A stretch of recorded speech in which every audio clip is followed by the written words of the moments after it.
Sunwell Plateau was considered to be the hardest raid in vanilla or TBC, rivaling Naxxramas. But how hard will patch 2.4 Sunwell be by today's standards? I'm going to break down every part of this raid to tell you how hard it will really be. According to Warcraft logs, Test Realm Sunwell Plateau has been cleared 147 times. Of course, this does include some duplicate logs, and some guilds never uploaded their logs at all.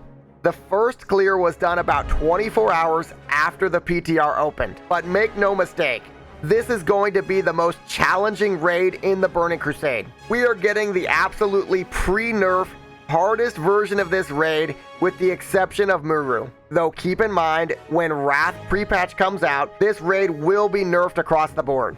For some historical context, the original raid featured a staggered boss release with Kalecgos, Brutallus, and Felmyst all released at the same time. These bosses were all cleared within one single day. Then, the Eredar Twins were released and also cleared within one single day. But legendary boss Muru took 11 entire days for a world first kill. And final boss Kiljaeden took about 4 days. Sunwell Plateau is the healer raid of the expansion. This is the raid where healers will truly shine or be exposed. In previous raid tiers, healers got away with a whole lot, from lazy assignments to non-existent swing timers.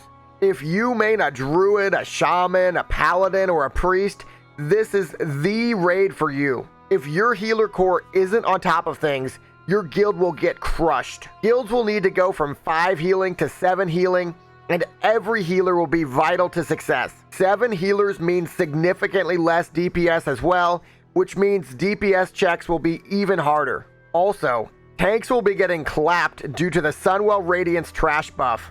Trash packs alone are going to cause wipe after wipe on the way to each boss. If your tank and healer core aren't top notch, you're going to wipe a whole lot. There are 6 bosses in Sunwell Plateau.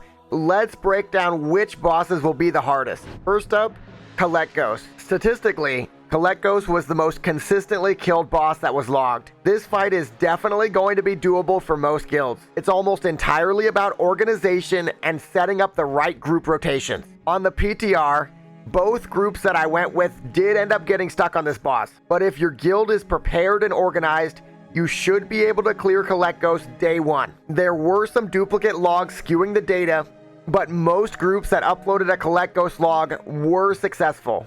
Next up, Brutallus. Brutallus is a DPS and healer check.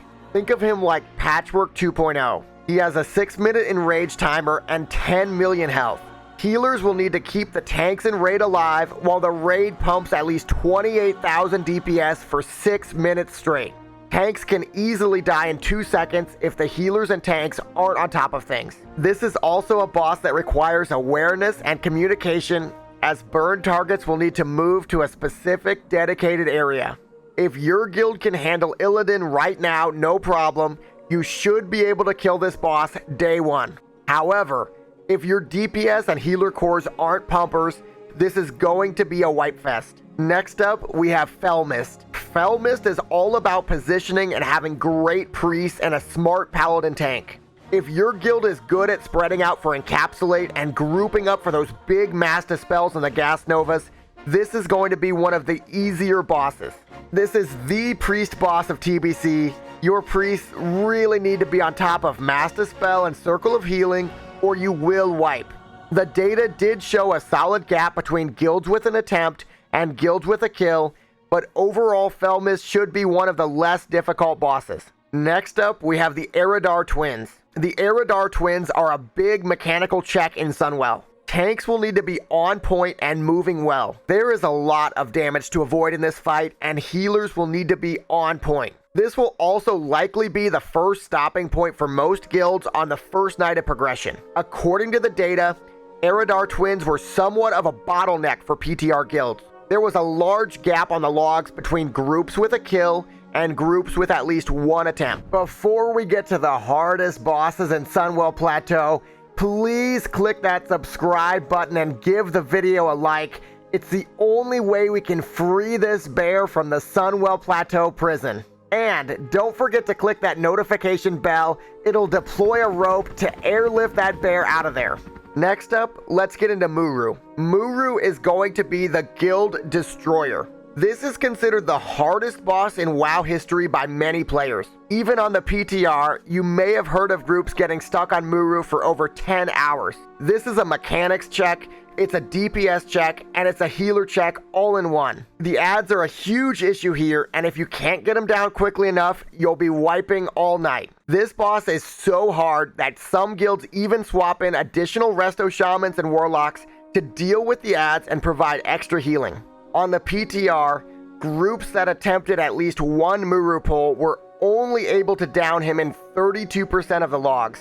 Finally, we have Kiljaeden. Kiljaeden is another massive DPS check and heal check. It's a very long fight with plenty of potential for mistakes. Not only is this a DPS check, but it's also a huge mechanics and positioning check as well. Pumping through phase 2 and 3 as quickly as possible is necessary due to the mechanics of the fight. Darkness of 1,000 Souls will destroy your raid if you don't have enough DPS or have any positioning mistakes. Overall, this boss is going to cause guilds a lot of problems. Think KT and Tempest Keep, but with way more mechanics and higher DPS requirements. There were 439 logs with at least one attempt on the PTR and only 147 kills. Alright, so by now you should know Sunwell Plateau is going to be a very hard raid. I want to know from you in the comments below, which boss do you think will be the guild killer of Sunwell Plateau? Personally for me, I think it'll be Muru. He's just such an insanely hard boss. Thanks so much for watching, and remember to have a great day. If you liked this video, make sure to check out my Phase 5 gold making tip video. It's got a really good tip to make some great passive gold in Phase 5.